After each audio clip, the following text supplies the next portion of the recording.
Salutations chers pandas, moi c'est Sarah, bienvenue sur ma chaîne. Alors ce soir on va aller dans un pays où normalement il se passe rien, enfin normalement il ne se passe que de belles choses. Il y a des paysages incroyables, aurore boréale, égalité des genres, de très bons salaires. Tu savais que la bière à la tomate ça existe? Ce pays est tellement sûr qu'ils n'ont même pas d'armée, les mecs, et les policiers ils se baladent sans armes à feu, enfin la plupart n'ont pas d'armes à feu. C'est aussi un pays où il y a quasiment jamais de meurtre. Quasiment. Donc t'imagines bien que quand il y en a un, c'est un peu la fin du monde. Personnellement, je rêve d'y aller depuis que j'ai vu le film La vie rêvée d'Edward Mitty, Walter Mitty, je sais pas pourquoi je dis toujours Edward, La vie rêvée de Walter Mitty, pourtant je n'aime pas du tout l'acteur Ben Stiller. Il y a Nasdeli qui a fait une vidéo sur le pays en question, sur l'Islande, donc je mettrai ça en barre de description pour les personnes anglophones.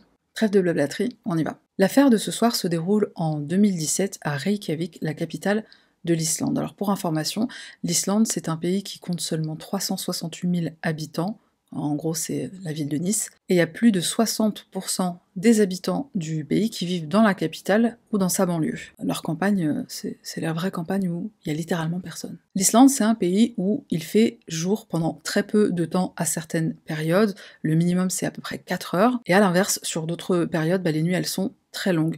Donc c'est un pays dans lequel marcher seul la nuit, ça n'a pas du tout la même signification qu'ici en France par exemple. C'est un pays qui ne connaît pas les nuits noires flippantes de Paris, c'est un pays où il fait très bon vivre. Les gens s'y sentent totalement en sécurité, il y a un taux de criminalité qui est parmi les plus bas du monde. L'Islande c'est le 4e pays le plus sûr de cette planète. Et en plus il y fait froid, donc je crois que c'est là-bas que je devrais habiter. Birna, c'est une jeune femme de 20 ans, elle naît en 1996 à Reykjavik. Après que ses parents se séparent, elle va habiter avec son père, il réside dans la banlieue de Reykjavik. Elle reste cependant en très bons termes avec sa mère, les deux femmes s'entendent très bien, elles se parlent au téléphone presque quotidiennement.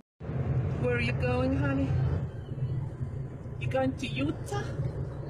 Yes. What are you gonna do there? Honey?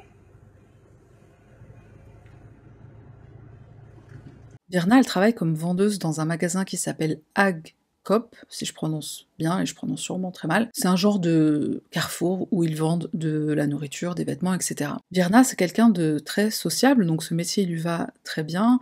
Elle aime le contact, elle a le contact très facile. C'est une jeune femme pleine de vie, elle est très joviale. Ses amis la surnomment la pilule du bonheur, tellement elle est toujours très positive et toujours d'excellente humeur. Et là, on sait tout de suite que ça commence les problèmes. La nuit du vendredi 13 janvier 2017, Birna est sortie avec ses amis. Le groupe se rend dans un bar qui fait boîte de nuit aussi et qui s'appelle Oura. C'est un endroit très populaire de la capitale. Vers 2h du matin, aux environs de 2h du matin, les amis de Birna décident qu'ils ont envie de rentrer, mais la jeune femme, elle veut rester un peu plus longtemps. Elle va quitter le bar aux environs de 5h du matin, c'est à peu près l'heure de fermeture. Sur les caméras de surveillance, on la voit traverser la rue Laugavegur, que je prononce sûrement très mal. Cette rue, c'est un peu les Champs-Élysées de Reykjavik. C'est une grande artère avec plein de boutiques, des restos, etc. Une grande avenue très fréquentée et très éclairée. Ce soir-là, Birna, elle porte des Doc Martens, elle a une veste, un manteau assez léger. Les moins 9 degrés Celsius qu'il fait ce soir-là, ce serait comme 15 degrés chez nous. On la voit ensuite s'arrêter pour acheter un sandwich, un pain pita au falafel. Elle consomme son sandwich, elle continue de marcher, et puis elle disparaît. On ne la voit plus sur les caméras de surveillance. Elle se volatilise. Le lendemain matin, sa collègue et amie, qui s'appelle Maria, elle s'étonne de ne pas voir arriver Birna. Elle tente de la joindre, mais son portable est éteint, elle tombe directement sur la messagerie. Elle contacte alors les amis avec lesquels elle sait que Birna est sortie la veille. Ils lui disent elle est rentrée plus tard, elle est rentrée après nous, on n'en sait pas plus. Maria, elle contacte ensuite les parents de Birna qui lui confirme qu'elle n'est pas rentrée la veille.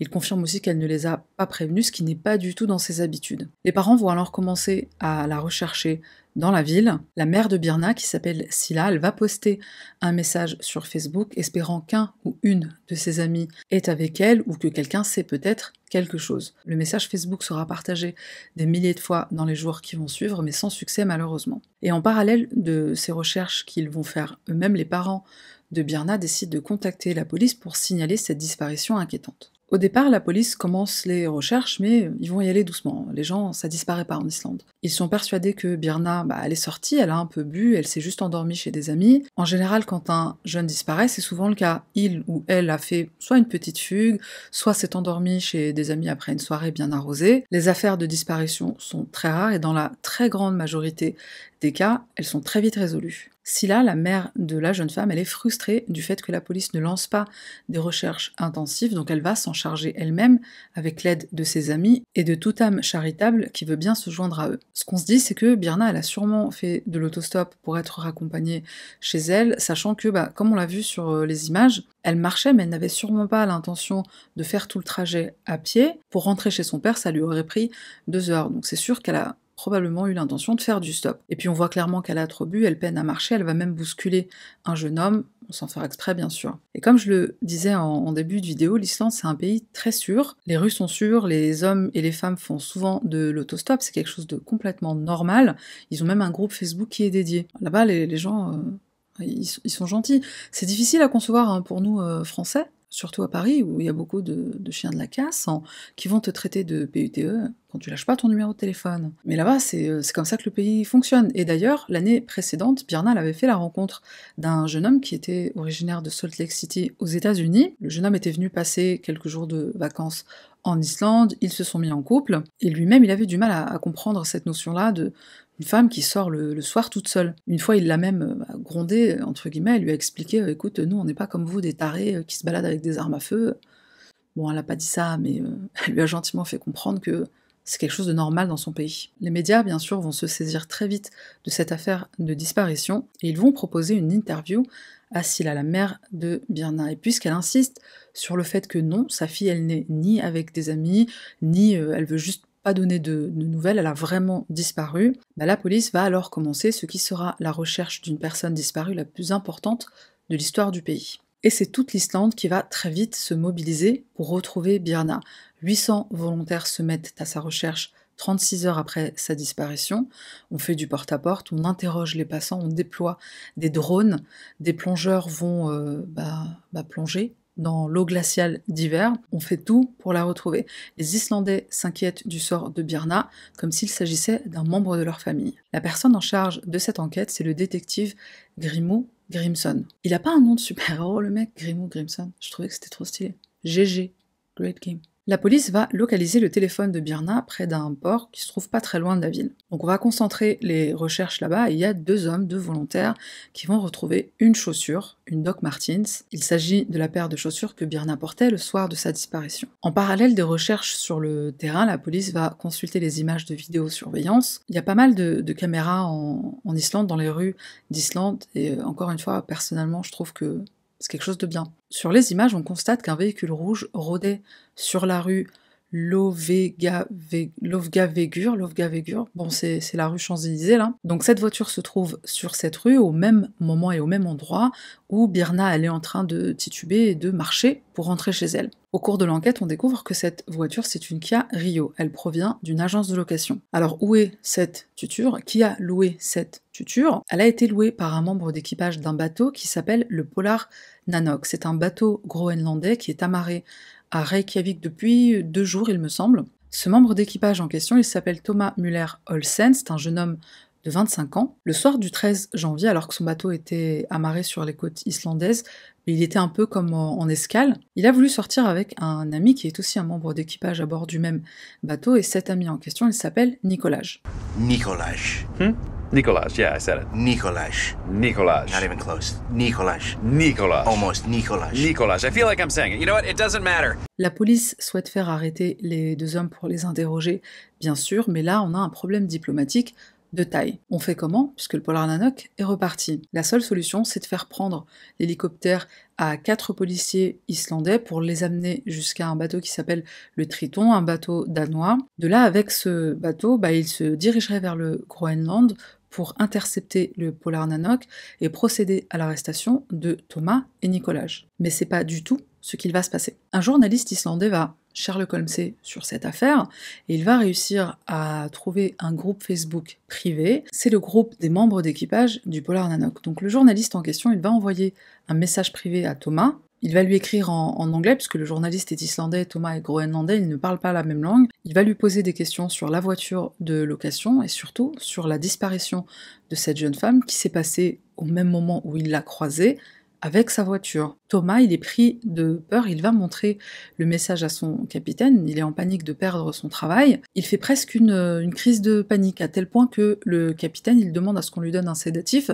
Tiens, prends un Lexomil, va t'allonger. Excellent capitaine qu'il est. Il va rassurer son matelot sur le fait que tout va bien se passer, si t'as rien à te reprocher, tout va bien se passer. Le capitaine, en secret, il va se renseigner sur l'enquête de son côté, et très vite il va trouver la confirmation qu'en effet, une des pistes de la police islandaise sur la disparition de cette jeune femme, c'est cette Kia Rio qui a été louée par 2 de ses hommes. Et là, qu'est-ce qu'il fait? Il va éteindre le Wi-Fi à bord de son bateau, il veut isoler les membres d'équipage du reste du monde, et là, il va faire demi-tour. Il va retourner en Islande pour livrer Thomas et Nicolas aux autorités islandaises afin qu'on les interroge. Ce capitaine est un héros. Ça se voit qu'il a une âme et une conscience. Quand il fait demi-tour, il prétexte à ses hommes que le bateau a un problème moteur, il ne veut éveiller les soupçons de personne, et c'est aussi pour contribuer à l'enquête qu'il coupe le Wi-Fi. Il veut que personne ne puisse obtenir des informations sur l'affaire si jamais le responsable se trouve bien être un de ses hommes. Le 18 janvier 2017, le polar Nanook est de retour, il s'amarre au port de Hafnarfjordur. Donc le bateau s'amarre et le port est fermé au public pour une bonne raison. 12 voitures de police sont là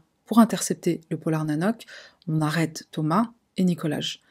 En parallèle, on fait remorquer la voiture de location pour analyse, et tout de suite on comprend qu'un truc ne va pas. À l'intérieur, il y a une forte odeur de produits chimiques. Et puisque l'Islande n'a pas de laboratoire pour faire ce genre d'examen, on envoie les échantillons à un pays voisin, la Suède. Après analyse, on découvre que la voiture a été nettoyée, d'où l'odeur, mais malgré ça, on parvient quand même à trouver des traces de sang. À qui appartient ce sang? C'est celui de Birna, bien sûr. Et pendant leur interrogatoire, voici ce que les 2 hommes vont dire. Ce soir-là, Nicolas prend un taxi pour se rendre au centre-ville de Reykjavik. Il entre dans un bar dans lequel il gagne un petit concours et le prix, 8 bières gratuites qu'il va descendre tout seul. Thomas le rejoint avec la voiture de location, les 2 hommes vont continuer de boire ensemble. Ils se rendent ensuite à la voiture, Nicolas a énormément de mal à tenir debout, il a vraiment beaucoup bu. Il roule ensuite vers la rue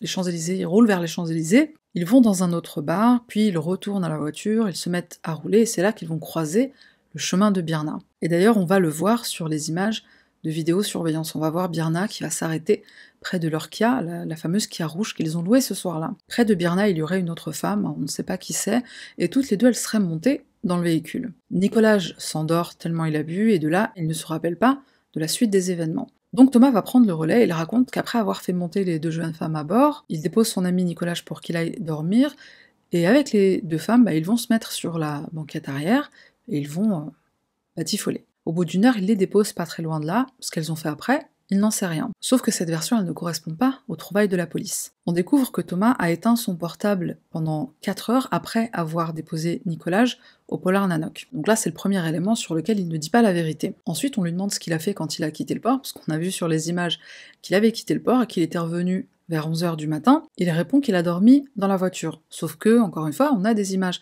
de vidéosurveillance, on l'a vu entrer dans un supermarché pour acheter des vêtements et des produits de nettoyage. Il dit qu'il a nettoyé la voiture de location, alors le mec il a la gueule de bois, il a envie de faire le ménage, ok, et à ça il va répondre qu'il a nettoyé la voiture parce qu'il y avait du vomi à l'intérieur, ce qui paraît cohérent, il voulait pas rendre la voiture dans cet état-là, puisque sinon auprès de l'agence de location il aurait eu des frais supplémentaires. Soit, mais alors pourquoi on ne retrouve pas de traces de vomi dans la voiture, et surtout, pourquoi on retrouve des traces de sang? Un médecin va examiner le corps de Thomas, et aussi de Nicolas, il me semble.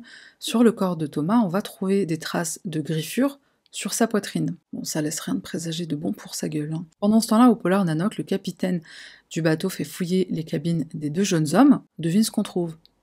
Cherche pas, tu vas pas trouver. 20 kilos, pas grammes, hein, 20 kilos de hashish qu'il a récupéré au Danemark. 20 kilos de hashish, ça correspond à peu près à 1,5 million d'euros. Le mec, dans sa cabine de matelot, il a 1,5 million avec lui, normal. Tony Montana. Le capitaine va aussi faire fouiller tout le bateau, et dans une des poubelles, on va trouver le permis de conduire de Birna. Sur le permis, il y a des empreintes digitales, et plus précisément l'index d'une main droite. À qui sont ces empreintes? Thomas. C'est là que tu comprends que le mec est pas fut-fut, parce que il est sur un bateau, le permis, il l'aurait jeté par-dessus bord, on l'aurait jamais retrouvé. Évidemment, la police comprend très vite que Nicolas est innocent, il dit la vérité, donc après 2 semaines de détention provisoire, on le libère. Bien sûr, Thomas, tu restes là, tu bouges pas. Thomas Müller-Olsen est inculpé pour le meurtre de Birna et aussi pour possession de drogue. Alors Birna, elle est où? Et que s'est-il passé exactement? Son corps sera retrouvé le 22 janvier, soit presque 10 jours après sa disparition. C'est un hélicoptère qui fera la macabre découverte. Elle est nue, au bord de l'eau, près de ce phare, elle a été étranglée et elle présente une blessure au visage, elle a le nez cassé. Elle a été frappée soit par un objet contondant, soit par des coups de poing. Elle présente également des marques de strangulation sur le cou, mais ce n'est pas la cause du décès. Elle est morte noyée. Le médecin légiste détermine qu'elle était donc encore vivante quand elle a été jetée à l'eau. Et alors qu'on s'attendait à trouver des traces de viol, ce n'est pas le cas. Donc quel est le mobile? On ne sait pas. Le procès de Thomas Olsen commence en août de cette même année, donc en août 2017. Il va plaider non coupable pour possession de drogue, bien qu'il ait admis les faits lors de son premier interrogatoire par la police. Donc il va plaider non coupable sur les bons conseils de son avocat. Alors pourquoi? C'est une excellente question. Parce que tout simplement, d'après lui, la police aurait fait cette trouvaille, aurait découvert la drogue dans sa cabine en violant les obligations du droit international. Et ils auraient aussi arrêté Thomas en dehors de leur juridiction. Ce qui est pas vrai, mais bon, c'était leur stratégie de défense. Thomas plaide aussi non coupable pour le meurtre, et pourtant, entre-temps, on a trouvé ses empreintes digitales sur les bottes, sur la botte, la chaussure de Birna. En plus du fait qu'elles étaient déjà sur le permis. Donc c'est pas lui le responsable, qu'il va dire. Au procès, il va complètement changer de version des faits. Il va admettre qu'en réalité, il n'y avait pas 2 femmes ce soir-là, mais bien une seule, sans préciser qu'il s'agit de Birna. Et en fin de compte, il va dire, c'est pas moi qui restais à bord de la voiture avec elle, c'est Nicolas. Moi, je suis juste sortie faire pipi, Nicolas, il m'a demandé de le laisser seul avec elle, puisqu'il voulait batifoler, donc il est sorti faire pipi, il aurait attendu qu'on vienne le récupérer. D'après cette version, c'est donc Nicolas qui serait parti avec la voiture, avec la jeune femme, et qui serait ensuite revenu, il est parti où on ne sait pas, puis après il est revenu pour récupérer Thomas, il est revenu seul, donc Birna n'était plus avec lui à bord de la voiture. Entre-temps, qu'est-ce qu'il a fait? Thomas va dire « j'en sais rien ». Le problème, c'est que Nicolas, il sait pas conduire, il a pas le permis. Et il va dire au procès que il est pas débile, il aurait certainement pas choisi un soir où il était complètement bourré pour conduire, il est tombé KO dans la voiture, il tenait même pas debout. Comment Thomas explique le sang trouvé dans la voiture, ses empreintes sur le permis de Birna, sur sa chaussure? Il donne pas d'explication. Par contre, pour les griffures sur sa poitrine, il va dire « je me gratte pendant mon sommeil ». Thomas, il va se réjouir du fait qu'on a trouvé des petites traces du sang de Birna sur le manteau de Nicolas, donc il va leur dire, vous voyez, c'est lui l'assassin. En réalité, ce qu'il s'est passé, c'est que le manteau est juste resté dans la voiture quand Nicolas est retourné dans le bateau, et le comble, c'est que Thomas, quand il a nettoyé la voiture, il a aussi, dans la panique et pour effacer les preuves, il a aussi nettoyé le manteau de Nicolas. Mais comme on y a trouvé quand même des petites traces de sang, c'était l'occasion idéale pour faire accuser son ami. 7 membres d'équipage du Polar Nanook vont être entendus au procès. Ils vont entre autres confirmer que les 2 hommes sont sortis la nuit du drame, et surtout, ils vont tous témoigner du fait que Thomas est devenu blanc comme un linge quand il a reçu les fameux messages du journaliste sur Facebook. 1 mois plus tard, le verdict tombe, 19 ans de prison ferme. C'est la 4e fois seulement dans l'histoire du pays qu'une peine supérieure à celle prévue par la loi est décidée. Thomas devra aussi payer 28 millions de couronnes pour les frais de procédure. Couronne, c'est la monnaie islandaise, ça correspond à peu près à 190 000 euros. Il devra aussi payer des dédommagements à la famille de Birna d'un montant de 7 millions de couronnes, soit 50 000 euros. Thomas va faire appel de cette décision, mais alors, en Islande, quand les juges ils décident d'un verdict, c'est quasiment impossible d'obtenir un appel. Un élément accablant qu'on va découvrir pendant l'enquête, mais que malheureusement on ne va pas utiliser, mais en même temps il n'en avait pas besoin, il y avait une orgie de preuves. C'est le fait qu'en 2011, Thomas il a été acquitté dans un procès pour viol. Ça s'est passé au Groenland, donc son pays de résidence. Thomas avait été invité à une fête, et une jeune femme qui ne souhaite pas dévoiler son identité, elle était présente aussi, et à un moment donné, elle se rend dans une chambre pour s'isoler, elle veut téléphoner à son petit ami, et après cette conversation, elle s'endort, elle a un peu bu, elle sera réveillée par Thomas qui est en train de la violer. Elle ne réagit pas, elle est paralysée par la peur, et du coup j'en profite pour dire que j'ai mis un lien en barre de description vers une vidéo qui a été postée sur YouTube par Le Monde. C'est une sorte de mini-reportage, mini-documentaire qui explique ce phénomène d'être paralysé quand on est victime d'un événement aussi traumatisant qu'un viol. Le lendemain, la jeune femme, elle se rend au commissariat, elle porte plainte, on prend des échantillons ADN, les résultats confirment bien qu'elle a été violée par Thomas, ou du moins on retrouve son sperme à l'intérieur de son vagin. Un membre de la famille de Thomas qui était aussi présent à cette fête, malheureusement il va témoigner au procès et il va dire que l'acte était consenti. Donc Thomas acquitté. Le soir du 13 janvier, ce qu'on pense c'est qu'il a essayé de faire la même chose avec Birna, il a sûrement voulu coucher avec elle ou la violer, elle s'est refusée, elle s'est débattue. Alcoolisée, Thomas aurait commencé à la frapper, voyant qu'elle répondait plus, est-ce qu'il l'a crue morte et est-ce que c'est la raison pour laquelle il l'a jetée à l'eau? Fort possible, après, vu qu'il maintient son innocence, on ne le saura probablement jamais. Pour information, il sortira à l'âge de 44 ans. Et alors malheureusement, la prison dans laquelle il est incarcéré, c'est le Club Med. Les prisons en Islande, de manière générale, c'est le Club Med. Celle qui est la plus peuplée, elle compte seulement 18 prisonniers. Les prisonniers, ils mangent avec le personnel, c'est colonie de vacances. Ils ont même une clé pour fermer la porte, leur cellule, la porte de leur cellule, au cas où ils se sentent pas en sécurité.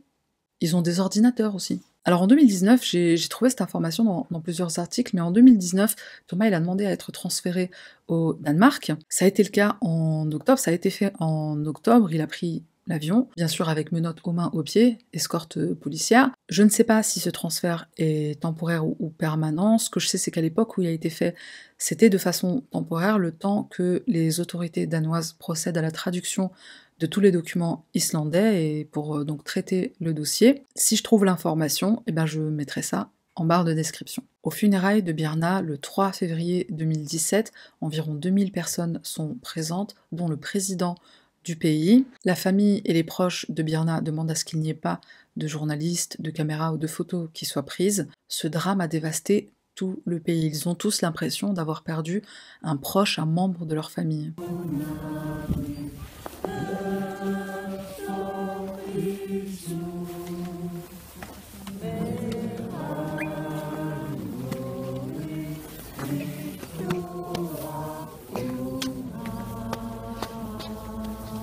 Une veillée funèbre a lieu pour lui rendre hommage, et pas qu'en Islande, mais aussi au Danemark et au Groenland. Dans le pays, on va commencer à beaucoup se méfier des étrangers. Le groupe Facebook que tout le monde utilise pour faire de l'autostop, on l'utilise de moins en moins, et on va en créer un qui est exclusivement féminin pour que les jeunes femmes puissent sortir, faire la fête, boire autant qu'elles veulent, et rentrer en toute sécurité. Il y a un débat qui va être lancé sur le fait d'installer plus de caméras de surveillance en Islande, et particulièrement à Reykjavik, et on fait une bonne piqûre de rappel aux hommes sur le consentement. Le Groenland a exprimé beaucoup de sympathie à l'égard de l'Islande, puisque le responsable est un des leurs, donc il y a eu comme une certaine culpabilité. Au niveau diplomatique, ça a rapproché les deux pays.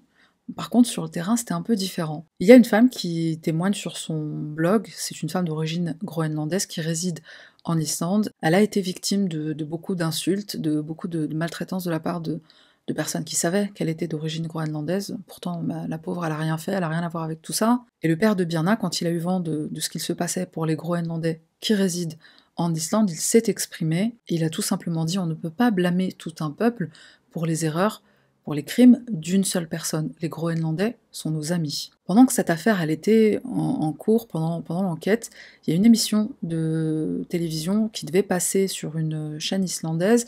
C'était une émission sur une affaire de disparition. Et par respect pour les parents et les proches de Birna, la diffusion a été complètement annulée. La mère de Birna, elle dira qu'elle comprend que la couverture médiatique de cette affaire elle soit faite de façon si exhaustive. Elle était nécessaire, c'est sûr, mais c'est très dur à vivre pour elle, pour les proches de Birna, pour ses amis. Et heureusement qu'elle a eu le soutien incroyable de la police, des autorités, de tout le pays et aussi du Danemark et du Groenland. Un an après la mort de Birna, les membres d'équipage du Polar Nanook vont se recueillir sur sa tombe et y déposer une gerbe de fleurs. Et je terminerai juste en disant qu'il y a une chose qui s'est produite, qui était quand même assez rare, mais c'est arrivé. Il y a des personnes sans âme et sans cœur, et Dieu sait que malheureusement il y en a beaucoup sur cette terre. Il y a certaines personnes qui ont osé dire que ce qui s'est passé, c'est la faute de Birna. Elle n'avait qu'à pas boire, elle n'avait qu'à pas se balader seule au milieu de la nuit, enfin le matin très tôt. Dans les pays les plus sûrs, c'est jamais complètement sûr. Avoir ce genre de mentalité, c'est un peu comme avoir la mentalité de je sors pas de chez moi, sinon je vais me faire écraser par un bus et je vais mourir. Un homme ou une femme en situation de faiblesse, disons, c'est pas parce que c'est une opportunité pour des personnes malveillantes de profiter de la situation qu'il faut profiter de la situation. Situation de faiblesse, c'est-à-dire avoir trop bu, ou ça peut être même une faiblesse entre guillemets qui est permanente, ça peut être aussi être sur un fauteuil roulant ou porter des béquilles, ça justifie pas que les gens soient malveillants et profitent. Donc merci de ne pas blâmer la victime. Merci d'être resté jusqu'à la fin, et on se retrouve la semaine prochaine pour une nouvelle affaire. Bye.